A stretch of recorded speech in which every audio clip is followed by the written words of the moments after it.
What's really interesting is that I really like Fincher. Yeah. And you are not the biggest fan of Fincher. Yeah.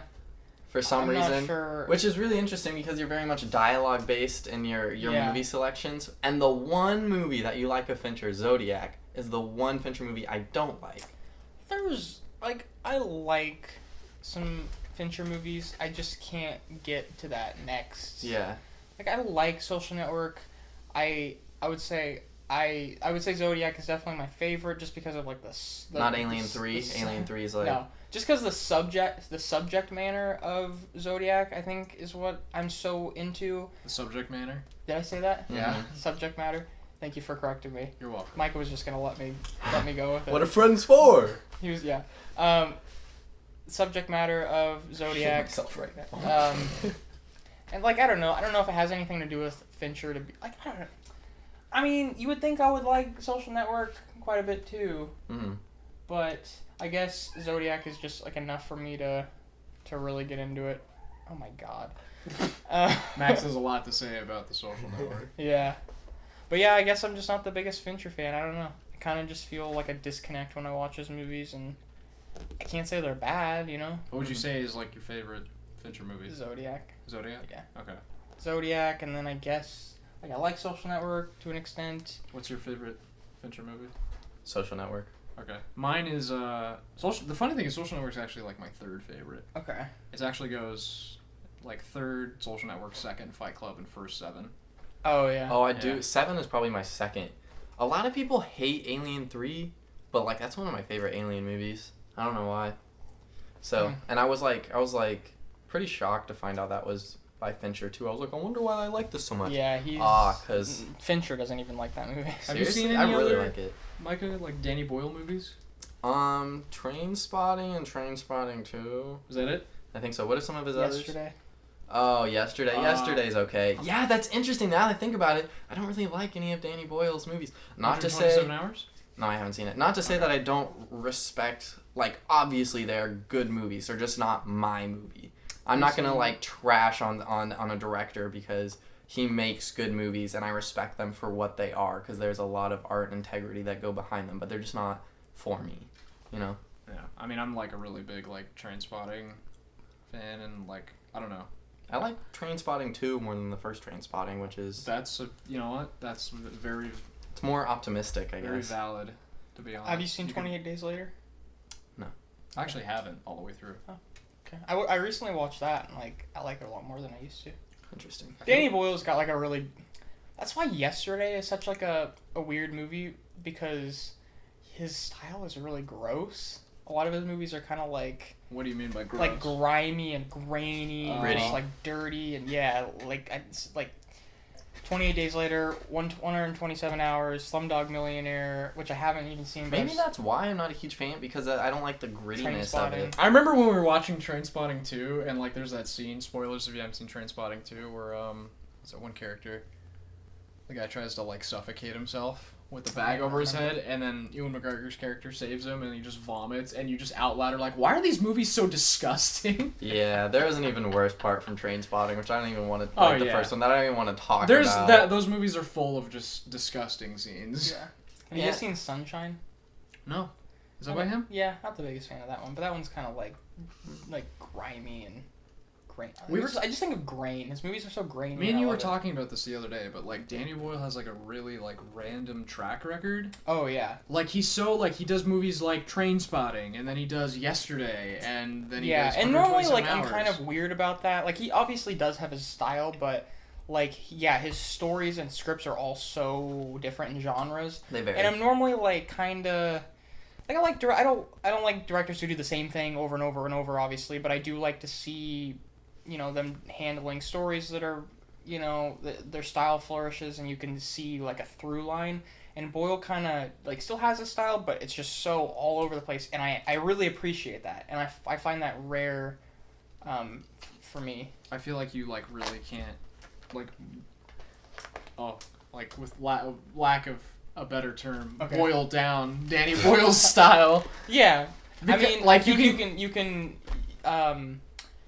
you can say things for sure. You can definitively say that the guy likes grain and he likes Let's see. He likes like weird angles and grain and. Yeah, I remember a very specific shot that stuck with me. It was just two people. I think it was in Trainspotting. Sorry, I think the first one. I'm not sure if it was the second one. It was just two people talking, and they had an angle where, like, if you were talking, Kyle, the camera was just, like, right here, angling down at them. And I had just not seen that before, and it was, like, very unique. He does, like, really and it worked for angles. his movie. And he definitely does do that in Steve Jobs, but, like, Steve Jobs, comparatively, as well as Yesterday, they're very they're cleaner movies, I feel like. Mm-hmm. They're more accessible to, like, a wider audience. Yeah, he still has his weird angles. Maybe not so much Yesterday. I feel like Yesterday's a little bit more mainstream, but I still like really liked Yesterday. But Steve Jobs is kind of like a bridge. It seems like I'm wondering if Boyle is going to start doing more accessible stuff because Steve Jobs was kind of like a old and new type thing. Even like you look at like the structure, how it goes from like 16 millimeter to digital, so it goes from like dirty to clean kind of. I don't know. I think that was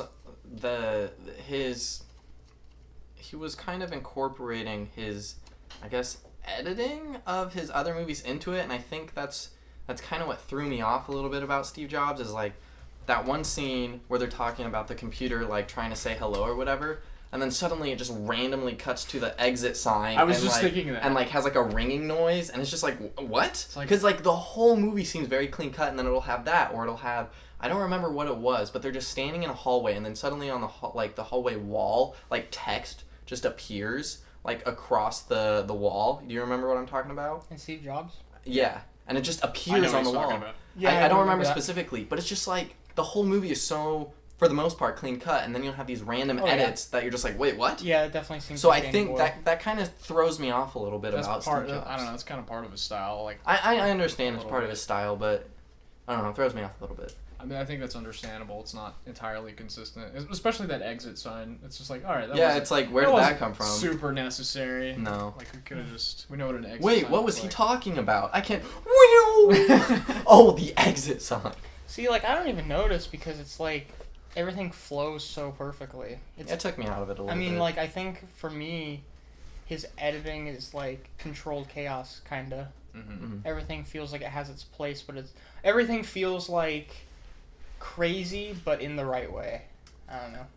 I still like David Fincher, just to like kind of transition to talking about him a little bit. I think he definitely has like a more, you can more nail down like what the type of movies he makes. Like he tends to make types of movies. Yeah, he tends to make movies that are usually, for the most part, a lot of them are like crime movies, a lot of them are thrillers, a lot of them are about like really gross subject matter, or really intense subject matter. And with Danny Boyle, you don't know what you're getting. He's just like kind of But I think his style is more apparent. But I think that like you know what movies you're gonna get out of Fincher more. Right. So I think that's the difference. I think for sure. And David Fincher's style is very like, I often would use like the word very clinical, very controlled, like very locked. He rarely uses like handheld. Yeah, one of the words I think I remember using for Danny Boyle when I was watching the Trainspotting movies is like, it's one of the most like ADHD movies I've ever watched, where it's just like it just feels like Trainspotting. So it just feels like it's all over the place, and like Steve Jobs isn't like that very much, but I think just that like. I mean, honestly, it could affect me differently because I actually have ADHD and like you don't, and maybe like that you can. I don't know if that has anything to do with it, you know, but like you find it more distracting. Yeah, like it's almost distracting for me because I'm trying to keep up and my brain like just can't do it. I get you.